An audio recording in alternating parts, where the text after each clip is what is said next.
Well, good afternoon and welcome to the July 2007 Winthrop Veterans Forum.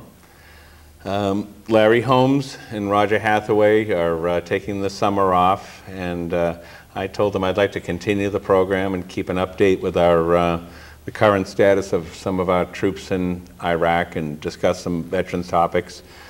As a special guest today, we have Richard Gay, owner of Eagle Appliance, and Richard is here to talk a little bit about his, he currently has his second son serving in Iraq, Richard, and his other son, David, served with Tank Corps. Right. Richard, yep. Welcome aboard. Thank you, thank you. Good to have you here. Yep, thanks. Good to have you here. What can you tell us here. What can you tell us about your son, Richard? Richard actually is in the 82nd Airborne. He's been in the service about 2.5 years is what it's been now. He's been in Iraq since September. And actually he's very high-keyed with it. You know, he seems to be doing a good job over there. And yeah, we've gotten some good letters from him. him. Yeah. He seems to be doing well. What does he do over there? What does he tell you he does? You know, he's in the infantry over there, and basically he doesn't tell me much about what he's actually doing over there. You know, recon, stuff like that. When he went into the service, I thought he was doing, you know, a nice, easy job. He joined the artillery, and once he was in school, he wanted to go airborne, so he went airborne, and then they ended up putting him in an infantry unit. So then he went over there as an infantryman.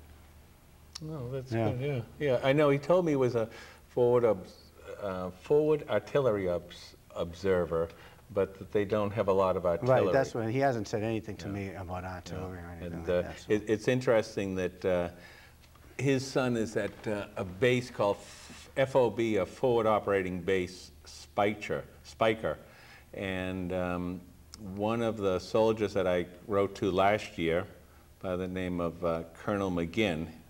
Colonel McGinn was our speaker at the Memorial Day services here in Winthrop. He was actually the garrison commander of Forward Operating Base Spiker, and so it's interesting that your son is there now. Right. And you know, and the fact that your son serves with the 82nd Airborne, I served with the 82nd Airborne almost 40 years ago in Vietnam. You know, and but even this Colonel McGinn told me that they don't use the artillery at all, in that any rocket attacks that they receive usually are sent from on top of a washing machine inside of a house, and if they do reciprocal action, they'd blow apart the village. You know, so they don't usually use a lot of artillery fighting the insurgents. When David was there first, and Richard joined and said he was in the artillery, David told me that the artillery people where he was, they don't even leave the base. They have some there, I guess, in case they need them. But so that's when I thought, I said, oh, Richard at least got something there that might be safer anyways over there. But he sounds like he's flying around in helicopters now. Yeah, he's doing it all from what he says. And sometimes I wish he wouldn't say as much as he does, but he does. So. Well, let's see. We're just going to, in a few minutes, we're going to be viewing some pictures, that some photos that Richard's son David and Richard, who's currently over there, have sent us, and we're going to view them and look at a perspective of an enlisted man. Before we do that, I just want to give a little update on our current program of supplying our Army soldiers and Marines over there with care packages. I have to say that the residents of Winthrop have been outstanding with their donations of everything from goods. I mean, somebody brought me in 6 cases of Girl Scout cookies recently, and I don't even know who it was. Very generous everybody is, actually. Yeah. I mean, someone just brought me in bags and bags of batteries, so I've been sending out all kinds of batteries. I like the candy myself. The candy, yeah. Candy's good. And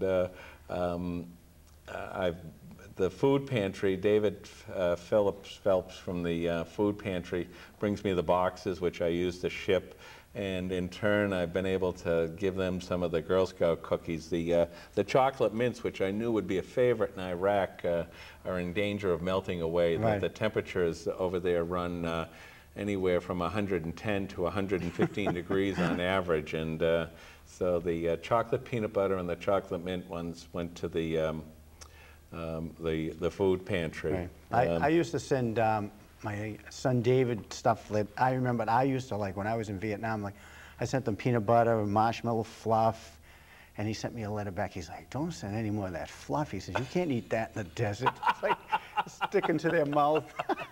Oh, He was terrible. He's like, "What was that stuff?" You know, so he never ate it at home either, but yeah, but it's good. And then we had, I was up, somebody told me, somebody had actually given me a very sizable cash donation and told me about some really nice baseball caps up at Brown's. And so I went up to see Harry, and he gave me a good deal on some of these Red Sox hats, Dice K.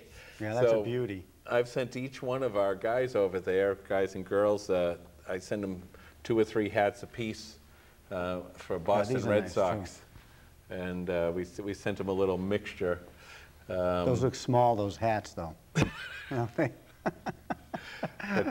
But I've had people come in, I must have gotten over the past couple of weeks $200 in prepaid postage, priority mail stamps. As a matter of fact, down in the post office, they had asked me, they said, "How come you don't allow us to put the postage on the packages, you know, the ones that comes out of the metered machine?" And I say, because people buy the stamps for me. I had somebody in Alston sent me $40-something worth. They had gone online and ordered the stamps and had them drop shipped to me. Oh. So you can actually put the stamps on the box. I usually go there and they stamp it, you know, with the weight and everything, but you can actually put the stamps on. That's a good idea. Yeah. And I had a call the other day from a woman in San Jose, California, who had actually seen one of these programs, and she wanted to be part of it, and she actually mailed me a big box of stuff. She felt better actually purchasing the stuff herself. I told her what some of the funny things that I wanted, and she was kind of taken back by Priscilla, PJ as she's called, and made up a special box for her. But she sent me a box. Have you heard from her lately? No, I haven't. Yeah, but she sent me a big box of stuff just to send to Priscilla, so I mean that's somebody in San Jose, California, and I also know that Edna Gabriel from the middle school just completed just before school ended. Sending packages to all 7 of our soldiers and Marines that we have. We now have 8 because we have a new one, Robert Giuliano, I think his name is. Oh. Yeah, and I also know that Frank Harris from the Little League also ran a package program to send stuff over. And I'll tell you, in a few minutes I'm going to read a couple of letters that I've recently received, and I just want people to know how much the stuff that they donate, whether it's cash, postage, or whatever, it's appreciated. You know? Right. And I mean, both Richard and I, having served, I mean, listen, I wasn't an infantry guy out on the front lines or anything, but being away 10,000 miles is in a place like Vietnam or in Iraq is it's a lonely job. Right. No, it's always nice getting packages. Yeah. And Richard commented that Edna Gabriel sent them from the middle school some pictures of them all, you know, him and his friends when that was in the yearbook. Oh, when they were in school? Yeah, and pictures of, you know, when he was in the middle school, and he, you know, really appreciated that. Yeah. It wasn't that long ago, you know. But I was going to get some pictures of him as a kid and send them, but then I thought maybe you'd get too sentimental, and so I didn't do it actually. Well, you know, one thing you can always do is if you're sending if you want to send something over there, is just to take some photos of Winthrop. Right. You know, down on the water, Winthrop Beach, the breakers. Just to remind them of what it's like, not to taunt them. I mean, I think everybody likes to see pictures from home and have some good memories. I have some nice pictures of him when he came, before he left with his girlfriend. We went to MIT and Harvard University because she came from North Carolina. She's never seen a big Ivy League school like that, so I took a ton of pictures. And I should send them to him also. Yeah, and Louis down at the Sound Systems gave me a bunch of T-shirts from the fireworks, because they were all XX, but I know. but you know, the T-shirts, the Red Sox hats, they all bring a good piece of home. I know. It'd be interesting to see how much they weigh when they come back after being in that 120-degree heat. Yeah, You yeah. know, I think whether in they one of the can pictures actually we're going to show the eat or not. kid is standing there and it's 121 Right. degrees. But they always like wear the heavy armor, the big jacket, so it's hard to see how skinny they were. You know, like when we were in the Army. How much did you weigh? 135 pounds. 135. When I came, I don't even think I could ever get down like that ever again, right? 147. 147. It is 27-inch waist. Still is Now each unbelievable. thigh is 27 I know, inches. yeah. But you know, you talk about the heat and the conditions over there. We have a young Marine by the name of Frank Rowe, and his grandmother was in to see me. She brings stuff in, and I add it to the packages, and I do the packing and shipping for her. And I said, what's all this underwear for, and the socks? And she said, where he is, they get a gallon of water each day, but there's almost non-existent laundry facilities. I know, of that's bathing. unbelievable. And so she said he wears the underwear and the socks for a few days and then just throws them away, you know.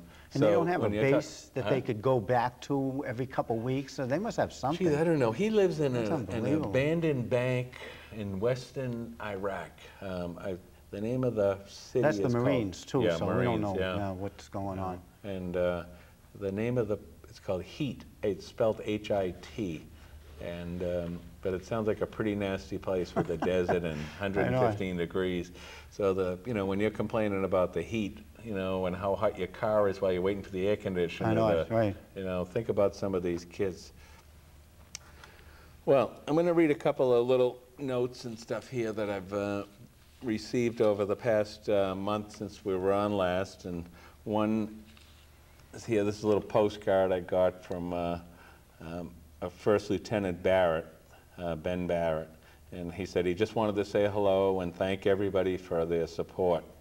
And you know, he's a first lieutenant in the Army. I'm not exactly sure what Ben does over there, but I get a card from him occasionally, and we get another email here from him. But this is an interesting one. I got this as an email. I was trying to track down one of the soldiers from outside of Winthrop, Robert Lundberg, and so I had sent him a package and asked him where he was and why hadn't I heard from him, but I asked if whoever received the package wasn't him, if they would contact me. And I got a thing that says, "Good afternoon, Mr. Honan. My name is YN2 Lauren Frazier. I am the Public Affairs NCO-IC, that's the non-commissioned officer in charge, for the 492nd Civil Affairs Battalion. I just wanted to drop you a note and let you know that somehow your care package addressed to Robert Lundberg inadvertently ended up with my battalion. Worse yet, it was opened and set aside for distribution along with other packages like yours. We conglomerate such packages and distribute them to companies out on the line. I want to express our deepest regret for this happened. I also cannot tell you if Mr. Lundberg is still in theater. For security reasons, I am not allowed to divulge that information. However, I will assure you that the generous package did not go to waste. Its contents were distributed to soldiers that are working outside the wire every day. These are the men and women that we send the packages to, like yours to. We have 7 line companies that we distribute to, so everything is useful and greatly appreciated. Again, I offer our most sincere apologies that this package did not get delivered to the addressed parties. I offer kindest regards." She's a paralegal at Camp Liberty in Baghdad. And I don't know what a YN2 is. I don't Sounds know, like a no. Navy grade, but could be. I don't know. Maybe one of the smarty pants out there can fill me in on that. I sent the package to my son Richard one time, and I put a couple of packets of chocolate raisins in the package when I sent it. And I'm in the post office, all you could smell was chocolate. And even the guy that processed this is like, "Oh, It's like, what's all that? I wonder what's in here. He's like, I wonder if that ever made it to Richard, and somebody just rip it open because it smelled so much like chocolate. I really pack the boxes so they, so that they can't be tampered with. Right. But I'm just joking. They wouldn't do that anyway. No, Most likely. but I've heard of it happen. This is a letter I got it was written on the 12th of June. It was from Michael Palmer. I've been meaning to write you back after I received your last package. Again, I wanted to say thank you for the great stuff. I use it all. We have been very busy here, and by the time you get this letter, I will be down south in the Diyala province. My company was chosen for a large operation to go south, just north of Baghdad.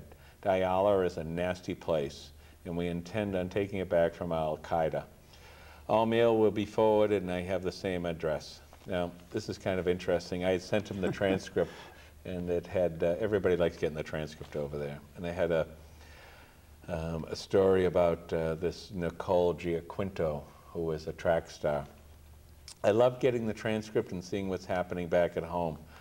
I saw a girl named Nicole who is a new track star in basketball, I think. The funny thing was that when I worked For Kids Only, she was one of the kids in my group, real small. I remember she always picked my clubs, or like his group or athletic club, because I was usually doing some sport or active exercise. Oh, that's cute. And she was always the fastest. She raced and beat all the boys all the time and would ask to race me. I was always playing b-ball with her and saying, you're going to be an athlete. She was like 8. So it put a big smile on my face to see her doing well. I'm sure he must have felt good seeing that. That is cute. I sent her a copy of the letter. She lives down in Chester Ave, and she came up to see me, and I gave her address. She's gonna contact. She's gonna write a letter. I wonder how old she was when he knew her when she was 8. Yeah, and she said, and her father came, and he said, "What should we send him?" And I said, "Just send him a letter." Right. That's always good. I told her some snacks and stuff are good, but send them a letter. I've been keeping tabs on the Red Sox and love to see them doing well, and this far in Dice K. Well, he's got one of these Dice K hats now. Looking forward to Moss and the Patriots. It'll be interesting to see the game plan. I got to go to sleep now. I haven't had a lot, and the temperature heat is ridiculous. It's like 110, and so my air conditioner is good when it works. Thanks for everything. Your friend, Michael Palmer. He always sends nice letters. Oh, he does. I'm going to read one more in a couple of minutes, but this is one from this Ben Barrett. This was an email. He had actually sent it to my daughter, and he included me in it. And I think he's having a little bit of a tough time over there. He said, over here, life is going okay. It is very frustrating at times to communicate with people back in the States. Your dad would understand what I'm saying. I'm just having a hard time explaining life here to Leanne. Leanne is his fiance. When he was home on leave, he was engaged. Now that's tough. Yeah. That, so. He said, I'm having a hard time explaining life here to Leanne, and my experiences are hard for me to talk about sometimes. You know, I mean, all of them are having a tough time. Right. You know. This is... No letter from Richard this time? No letter from Richard. I'm going to have to talk to him. I know. Yeah, I know. I've been getting these little emails like this big, you know, everything's fine. No, so that's all I need actually from him. But yeah. He's pretty good. This is another letter I got from Michael Palmer. This letter was written on June 22nd. I had mailed him a package on June 12th, and this letter was written on the 22nd of June. It was actually finished and mailed on the 2nd of July, and I received it on the 9th of July. There'll be a quiz on this later, okay, Richard. all right, I'll pay attention. All right? Okay. Okay. Dear Richard, I just wanted to thank you for the great package. I shared the stuff with guys, and they also loved it. They actually played some intense games of Uno. My mother told me that everyone loves Uno. I've never played Uno. I never My did. mother loves Uno. But he said, you know, they board played, games. Yeah, it's a card game. It was Uno, a card. yeah. Oh, all right. I've been sending all kinds of card games. It was definitely very nice to get some mail. I think it's great the community is being so supportive of guys like me over here. Like I said in my previous letters, I am now in Bacoa, Bacaba, taking part in a huge operation called Arrowhead Ripper. And here, all the support that you send is needed. I am sure if you watch the news, you'll hear about it. When they mention the 25th Infantry Division, you can be sure it's us. We are the only company here. The level of Al-Qaeda has tripled, and contact with the enemy has also. My first patrol, an IED, which is an improvised explosive device, went off and missed my truck and hit the truck behind me. Thank God there were no casualties or injuries. I had asked Michael to fill me in a little bit more what he does, and so that I could explain to our viewers about what is he's an enlisted guy. I think he's an E3 or E4. So to answer your questions as best I can, I will go in the order. First, what do? Well, my job is in NBC operations, nuclear, biological, and radioactive. Right, okay. I am responsible to train my company in defense of chemical attack and make sure they have gas masks that work. But since the chemical threat is minor, I have been turned into an infantryman. Everyone in the Army is. That's your primary job. I mean, it might be, I was a draftsman, but everybody's an infantry guy. And so he's been thrown back into that. I am attached to an infantry company and like being out there with them. Here in Bacaba, we are starting to clear neighborhoods by detaining or killing insurgents. Like I said, it's a huge offensive and the biggest operation since the actual invasion. We live in a gym, about 130 guys living out of our bags. We get up at all hours and conduct missions in our sector for 3 to 12 hours at a time, hoping to hit no IEDs and trying to kill insurgents. Right now, the city is being evacuated and bombings are taking place every day, so refugees are leaving.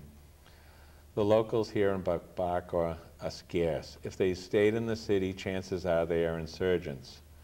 The IA and the IP are helpful, but not to be trusted. The IA is the Iraqi army, and the IP is the Iraqi police. I've heard that from all of these kids. They're just not somebody. It's true. It was that way in Vietnam too. They were like separate, and you really didn't have a lot of trust in them. That's for sure. I mean, you didn't want them backing you up. Now, up north in Kirkuk, that's where he was before in the mountains, where I spent 10 months, it's different. The local love us, invite us to picnics, wave, and interact with us. For the most part, we walk the streets with not too much concern. As for funny stories, there are many. Most you can't read on WCAT, but there was one instance I can think of. Quickly, I can explain. We were on a large mission, parked on an abandoned airfield for the night. So like 3 a.m., I was standing outside the truck, and my commander on guard is in his sleeping bag. Well, we heard a loud bang and a big light. A lieutenant that I was talking to pushed me into my truck, then jumped on my commander yelling, "Incoming, incoming," and scrambling all around. Then bang went another, and he was yelling at us, all of us, to get in the truck. And we were finally in the truck, and 5 minutes went by when we were told it was our guns firing illumination shots out. You know? Right. You know, but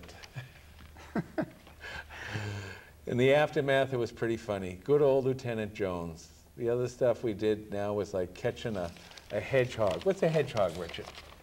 Small porcupine, something like that. How do you know that? I don't know. We took the little hedgehog and the snake and we put them in a box. I didn't think they were tough at all, hedgehogs, actually. Oh, this one sounded pretty tough. Snake. We put the snake in the box with the hedgehog and we let them fight. Who do you think won? The hedgehog. The hedgehog won, that's right. They probably have good claws and stuff like that, depending on the snake. I'll ask for more details. So to ask him what kind of snake it was.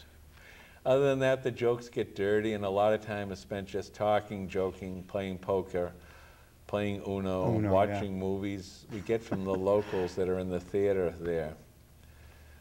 But we have little downtime. And a lot of time. Remember the old World War II movies that men would always be around in the barracks playing cards and stuff, and like a big fight would break out or something. Now they're all sitting around playing Uno. That'll never make the big movies. Whatever that is. Remember those movies, how they used to always play, like the old World War II movies? Yeah. You know? But now we have little downtime and a lot of time thinking of my wife, Tanya, who is the best thing that ever happened to me. She supports everything I do and always stands by my side. The day I get to hug her again will be worth a million words that I can't begin to explain. She is what gets me through my hard days, knowing she is waiting for me, and the thoughts of adding to our family and starting the rest of my life. That's nice. Yeah, that is. I mean, that's a guy who wants to Right. get his I job. I remember Michael when he was a little kid playing, he was Richard's age, playing in sports and stuff like that. And, you know, I don't know him that well now, but I didn't even realize he was He could married. walk in here now and... I'd recognize him, sure. No, I just remember him playing football, and he had a helmet on, and so I really don't know what he looks like. Although I think I met him, maybe I did, for Kids Only, when I drop off cardboard tubes and stuff for the crafts classes, stuff from my sign shop. You're always recruiting people for the Army in those days, or no? You didn't talk him into joining, did you? No, I didn't know I thought it might have been his brother, Anthony. So be assured I will either send you a boonie or bring it to you personally when I get home. A boonie is a boonie hat. Oh, you didn't get that? Yes? Nobody send you that? No, Oh, lots my of God. promises from these guys. Actually, I'll have to talk to Colonel Richard. McGinn brought me back, but he must have thought I had a Oh, right. size 1 head. I mean, it looks like something, but it was nice of him to Probably bring got that one at the back, airport. I'll tell Richard, I'll tell him to get an extra large for you, if you can get them. Maybe they're not allowed any extra equipment. Someone should make the effort to get me a friggin' hat. That's right, I'm going to tell him. I'll just send you a boonie, and he's going to bring it to me personally when I get home. Believe me, pizza and a beer makes my mouth water, and when we will get together, it would be my pleasure. I told my wife, who was in Boston and Winthrop, to get some pictures and give them to you, give them to my mother to give to you. Make sure you tell Seth and Richie, that's your son, Richie. Yeah. Make sure you tell Seth and Richie I said, stay down and fight hard. Richie and I are good friends who keep in touch through email and MySpace a lot. He's a funny guy. You'll see by the pictures, he's a funny guy. Yeah, he is. Again, I want to thank you for all you've done and all the people in Winthrop and all they've done. It means a lot to me, and I'm sure to the other guys that you send stuff to, too. My tour seems to not have an end. We were extended to 15 months, and that's too long. God knows what's in store next. All I know is it's time to finish my mission and get home in one piece to my loving family and to my new friends like yourself, and especially my brothers and my newborn niece, Allie, and my soon-to-be newborn nephew. Thanks again, and whatever I can do for you, I will. Like the uni cap, extra large. He Extra knows large, that, okay, extra yeah. large. Make sure. Yeah. Extra large. I know, maybe everybody will send you one. Have to get everybody on that. But that's a pretty good letter. Yeah, you know, that's I gotta good. give He's him always credit. writes good letters, too. So tell your son he could get another I letter know he out will. here. He No, should. no, your son writes I great know, letters I'm too. just kidding. Okay, what we're going to do now is we're going to switch to some photos that were sent by both Richard Gay, Jr., who is currently in Iraq, and David, who was over there previously as a tank commander. Right. We're going to put them up on the screen, and Richard and I are going to, Richard's going to do a Sure. little feedback, and we'll fill you in on some of these are photos that were taken not by the news broadcasters, but by Joe G.I. What do you think you got here? That actually looks like a few soldiers. I'm not sure if I don't think that's Richard there. Just demolition, just blowing up charges and stuff that they found and digging holes. Yeah, captured ammunition, and it looks like they're just piling them up and just, exploding it. in an ammunition dump. And, oh, This what one we happened can't here? see. That didn't come out too well. We just got a green screen. Oh, there we go. Who do we have That's here? my Rich? son Richard over there on the right, and one of his friends with, I guess, a light on their helmet for some mission? night activity. Hope it's an infrared light, so it's not just beaming. I imagine something's up. That's Richard sent that picture. I'm not sure if that's him or not, whether he took it or had somebody take it. Looks like during a sandstorm. Yeah, it's a nasty place Yeah. over there. Without, they wear almost 100 pounds I know, a year when they they're go out. always covered like that. And 110-degree temperatures. It's got to be pretty tough. Yeah. It's Richard again, breaking down a wall, I guess, somehow. It blew up. Yeah. At least he's smiling. He used to send Yeah. pictures of himself. He looked If so... he's not I was smiling, then we worry. Right. I was like, No, "Was he really smile in these pictures?"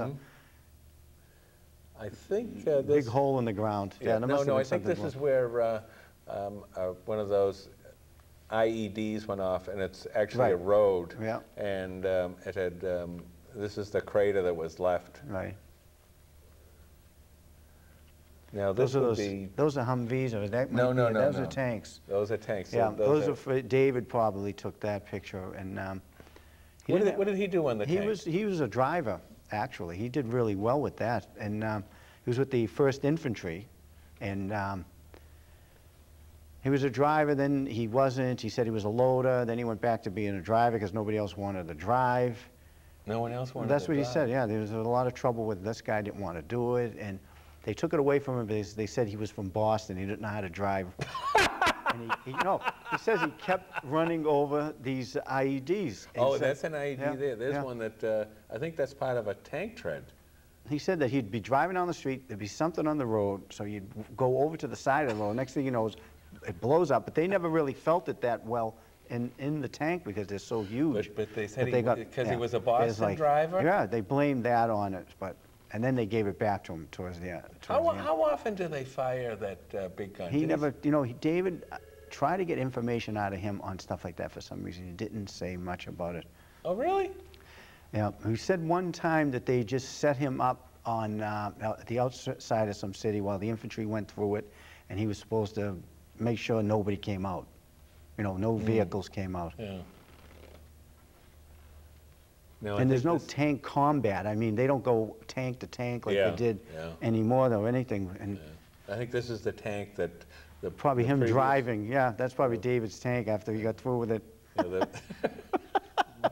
Boston. I'm sorry, David. Yeah. But I think this is, and this is actually a night photo. Right. I think it's taken through the porthole in the tank. But I bet you this is at night under, we call them a starlight scope. Right. And for night vision. And now this is actually, now we've got a tank gun, and yeah, they're coming I think into those are something. armored personnel Yeah. carriers. It looks like there's an explosion in the one up yeah. ahead. And now this photo here, this is, I told you that Richard is at Forward Operations Base Spiker. And this fellow on the right is Colonel McGinn, who spoke at the Memorial Day services. Right. And he was the garrison commander for Forward Operating Base Spiker. And this before is Richard was there. Yeah, before Richard was there. And this is him again, Frank McGinn on the right. When he went over there, he was a lieutenant colonel, or a light colonel, we used to call him. And he was promoted to a full bird. But it's funny that your son would end up in the same place. Yeah. Oh, here it is. Yeah. Everybody takes a picture of the thermostat.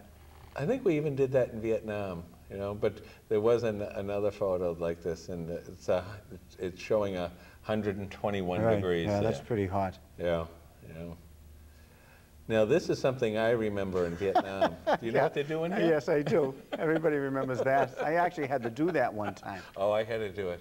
This was called burning the crap.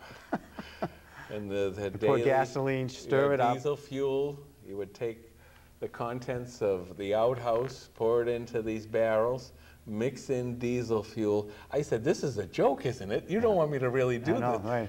I mean, if I see a hair in my kitchen sink, I gag. I could not believe that they wanted me to do this. And then you'd have to spend the day pouring more diesel fuel in and pouring more in. It was the worst, it is terrible job ever. Well, we'll move on. That's a nice one. Now this photo here, you know, this is a little interesting because I put this in. This picture was taken 40 years ago. And it's just to show you the similarities between Iraq and Vietnam. This was taken someplace north of Saigon. I took this photo. Do you remember the name of the town that was? No, my memory is gone. But it's very similar looking to Iraq. You know, they're kind of that third world looking country. Now this was a picture that you had put on CD afterwards? I actually just took a photograph of my regular photographs. Yeah, because I have a ton of those up in my attic too. I didn't scan it. We can go to the next one. No. And again, this is maybe this was in Saigon or just north of Saigon, but you know, not many cars. You know, animal transportation, roads filled with military vehicles. And it looks dirty, and always looks dirty. Muddy, dirty, dusty, you know, hot. That's why I tell my son to take as many, because I wish I took so many more pictures than I did. I mean, here, I mean, doesn't it almost looks like one of these Iraq photos. This again is Vietnam, you know, and everyone on bikes, motorbikes, not many cars. Is that the Vietnamese army in that truck up ahead? They always used to see. They used to pile them in there. They were always going someplace. And there was any space they could fit somebody, they'd have them hanging on top of it and everything. Yeah. This is another one of, actually this is where I lived. I lived on a runway. That truck that is underneath the plane, that was my water truck that I was the water delivery guy. Very important job. That's a nice job. But, you know, everybody's got to do something. And, you know, that truck was the first thing I ever lettered. I lettered Proud Mary. Did you? Proud Mary, and my boat today is called Proud Mary, named after my wife. But that's the truck I drove. Any pictures of you weighing 140 pounds? No. Thank we'll God. save that for another day. This is Richard sent this picture here of some locals, and I hope that's not his child there, so I told him, but I don't think it is. No, it is. I'm just joking. They're very cute, those kids, too. This is back to Iraq. It's Richard's picture. You can see how similar it is to Vietnam. That's very menacing, that picture, with the crowd, if you could see it close up. Yeah, and the whoever's took the picture of holding that gun, if you could notice, his fingers are filthy. Filthy, yeah. It's like, I don't know, he was digging in the dirt or what he could have been doing. I think, you know, they just don't have the They haven't cleaned it in 2 weeks. To bathe, you know. But it's washing hands, I guess. But now this is David. Tell them about this. David's, they sent him out in the tank, and what it was there's a big convoy coming by, so they sent them out to clear the road, make sure no one was around. And right in the middle of nowhere, this car was sitting out there with 4 Iraqis in it, and the thing was loaded with ammunition, rocket launchers, as one of these other pictures would show you. And this was actually, I guess, one of his missions, to clear the road for everything. Yeah, I think in the and they were next just waiting for someone to come by. Yeah, the next photo, I think this is when it's they all the open stuff up in the trunk, yeah. I mean, they were ready to make a hit. I know it, they were. But I think they were a little stupid, huh? Yeah, I guess. Unless they don't send tanks out all the time. But I mean, look at this. It could have been a busload of civilians came by, and who knows if they would have blown them up or anything. You know, but if there was a convoy coming by, this would have been some major damage. Right. I guess those are the guys. The driver. That's a tough picture. Yeah. Now, is this one of your kids? I don't recognize any of them. It almost looks like a picture that Richard sent just recently. But then again, it could be wrong. Actually, that looks like David. David had the beige, more of a beige colored with the heavier camouflage. And Richard's is more green. It's not green, but the camouflage is smaller. It's more compact. Like, see that? Yeah, that's Richard's uniforms, the way they wear them. They're maybe they're even green, but They changed it all. They do have a little bit of... That's Richard on the left with their What do they do with the bolt cutters? I don't know.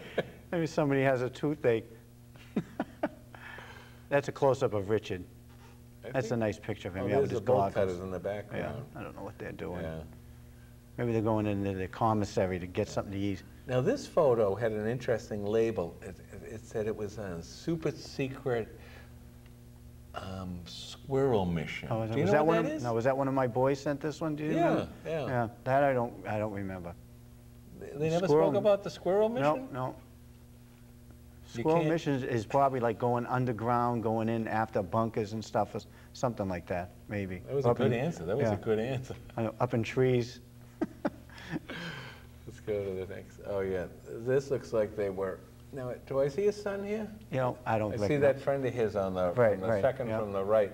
I think this looks like some... it looks like one of your packages they're getting ready to detonate. What was in there? I'll tell you, I build those boxes so that they never break open. Right, maybe they couldn't get it open. No, that's how they were trying to open it. Probably took some heavy explosives to get it open. Right. You know? Oh, that's a good one. Yeah, that's Richard on the left over there, and there's two of his friends. You know, he actually, where his main base is in Saddam's hometown, and he has a few. Oh, Karit. Yeah. I think I can never get those names right. It's a Boston accent. Yeah, I guess that's probably what it is. And he told me they couldn't take pictures in the palace, so I'm not sure if this was in the palace or they dragged it out and was able to take pictures. But it's funny, you know, in every war and pictures that I have, we all find these places that, you know, these palaces and temples and stuff. The big Buddha up in the hill with our big manly weapons and just like I know we had a big Buddha. We used to drive just to get a picture of it. Someone didn't have a picture of that yet. This looks like some type of a roadside bombing of maybe a fuel truck. Yeah. That's what. Oh, and this is myself and. Is that little boonie hat? Yeah. Is it? Yeah. We have to send that to the guys and say, this is all that I got. Well, it looks like a clown hat. No, that's, we look good. I know, but this is Colonel McGinn, the one that was the garrison commander of Spiker. And he came down just before Memorial Day. This was the first time I met him. He came down to the Cottage Park Yacht Club, and we had a few beers, and he bought me a unit medallion and the hat. Actually, the hat fits my grandson. Does it really? Yeah. Is that an original issue one? Yes, that was a real one. So maybe it is. No, one that you buy at the airport, as you said. All right, so you can tell, yeah. And then what do we got here, Richard sent pictures. I told him because when he first got there, he used to send pictures of him with this look on his face like he just killed 500 people. Dirty Harry? Yeah, and I was like, why don't you send me a nice, because I wanted to put it in the transcript. There would be a great picture of him. He actually sent the picture of him and Michael Palmer, and his Richard with this huge cigarette sticking out of his mouth. Oh, so I was like, you know, I could have sent it, but I was like, oh. My mother hates that. It's like when we have a beer, we're holding a beer. She says, can't you have a picture of that beer? It was a close-up, and all you could see is like the cigarette took up half the picture, you know, of the two of them. So and what I told is this, him, take a picture animals? of you standing next to a camel or with a camel in the background, and I don't know what that's actually the answer to that. That's camels anyways. And you know, that's everybody's favorite. This is you know, Iraqi. I think this is the fourth time now. I think I got this from your son Richard, and this is he's the fourth soldier. Is that right? That must be on some roadway somewhere. Yeah, everybody must stop and get a picture. It's kind of like a picture of Elvis in Las Vegas, you know, with the cross-eyed Saddam. And what's he holding? I thought he was holding something in there. Is that a cupcake or is that a plate? I don't know. I can't really see. It might be a hostess cupcake. And this is, I wish I could read what it says on the back of that Humvee. Yeah. Sometimes you see them and they say, you know, if you drive within, you know, 20 feet of you, we shoot at you. Oh, is that right? Yeah. I think this is just like one of the, this is. Oh, yeah, that's a nice picture. When I saw this, I thought it was an aerial photograph of like the Aegean Sea or something. It was of a pool, like the inside of somebody's swimming pool. It's actually the bottom of a bucket, and those are two scorpions that are attacking a beetle. I guess this is what you do in the downtime. Yeah, that's right. I know it. Huh? This must be like a local football game. Right. With the hedgehog and the That's snake. right. You know? I wonder if that's legal in any country. That's Richard with someone. One of the locals? In the Iraqi army. He took a picture of. He's got to kind of get his game face on. Yeah, he's doing now. He did well at that one too with his. Oh, well, this is a little soldier's creed that I put in here. But, right. You know, that it's about the men and women who right, are out he had there that on his for. MySpace from what somebody told me. Yeah, that, well, there's a lot of truth to it. You know, yeah. These guys, they may not agree with the war or whatever, but you know, they're over there fighting so that you can agree or right, disagree. believe it or not, you know? right. And we owe them a lot. You know? But I don't know, anything else got there, Richard? No, no, I appreciate you having me on for this, to be honest with you. Yes, it was very nice. Yeah, you did. Yeah, thank you. It was a good show. I'd say I don't think I've got anything else to say. Yeah. I hope maybe next month we might have some video, or I'm still trying to get possibly someone who's served over there recently to come on. Right, with some when pictures. somebody that did come back would be nice. And but listen, I guess that'll be it for today. Yeah, right? hopefully you'll have your boonie hat by the next show. Yes, if you yes, can. yeah, I doubt it, but you might. You know. So I guess that's going to be it for today, Winthrop. I want to thank you very much for watching. I hope you've enjoyed the show. If you have any questions about sending stuff overseas, you know where to contact me at the sign shop. I have currently have 8 names of addresses of soldiers and Marines that are currently serving from Winthrop, and they'd love to hear from you. You know, just give me a call up the sign shop up the Highlands, and I'll be glad to put you in touch. So this is it for the July. Thank you very much. July yes. program. Yep. Thanks. We'll see you next month. Thank you very much. Thank you. Bye bye.